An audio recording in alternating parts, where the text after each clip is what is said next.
Hey guys, this is Linda from Brain Education TV. If this is your first time, welcome. We share practical tips, tools, meditations, and daily routines to help you take back your brain to create the life you want. If you've been a subscriber with us, welcome back.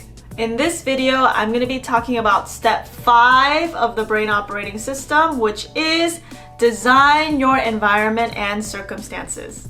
When we think of environment, you might think of it just as a physical space around you, but actually your emotions can also be an environment as well. Because if you're in an emotion, it kind of feels like you're surrounded by a ball of that emotion, right? So whether that's happiness, anger, sadness, anxiety, anything, and emotions are kind of like an environment in which our minds dwell in. So when we talk about designing your environment and designing your circumstances, it not only talks about the physical space that you are in, but it also talks about the emotion that you put your mind in as well. Many of the times we don't even realize how much we are just living as a victim to our environment and circumstances. For example, if there's something that makes us sad, we just automatically become sad. If something makes us angry, we just react with anger, and we just kind of live a life where we feel controlled by outside circumstances, outside people, things that are beyond our control. Do you feel this way too? Let's say that something made you angry. And if it's something that incites a lot of anger, of course it's natural to be angry, but it's not natural for that anger to keep controlling how the rest of your day unfolds, right? It's not fair. It's not fair that one situation keeps you in this angry state for this whole day. So with this principle, you can choose by trying to see it in a way that actually doesn't make you angry. So how is this here for your growth?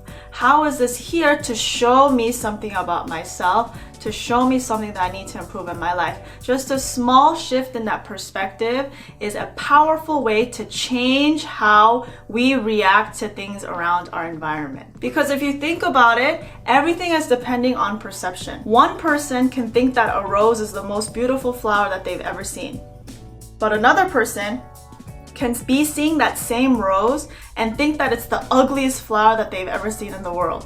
So who's right? The rose is the same rose, but one person sees it as a beautiful thing, one person sees it as an ugly thing. It's all about perception. So when you design your environment, design your circumstances, try to see how something that's unfavorable can be turned into your favor. I think that's a really good skill to have, because not everyone can be in a perfect environment with the perfect people all the time, right? That's not realistic. How can I change my brain and thinking to make whatever is around me be favorable and in line towards my growth and success? And I think this principle is so powerful, because no matter what you're doing in your life, if you can be someone that can transform the worst of situations into something that you can perceive as positive, then I think that is like the best superpower ever. It's literally having the power to be an alchemist, to transform a pile of poop into a pile of gold. If you had that mental power in your brain, imagine all the things you could accomplish in your business, in your personal life, in your relationships, in your professional life. If you can have that mentality, it can be used anywhere, in whatever you do, wherever you are. And then of course, with that foundation, you can just invite people who create positivity in your life and gently let go of people who are toxic in your life. That is all okay to do. But we must have a foundation first and foremost of knowing how to control how our mind reacts to things around us before we can fill it with good people and let go of bad people, create good things in our lives and let go of bad things. So how can you practice this in your daily life?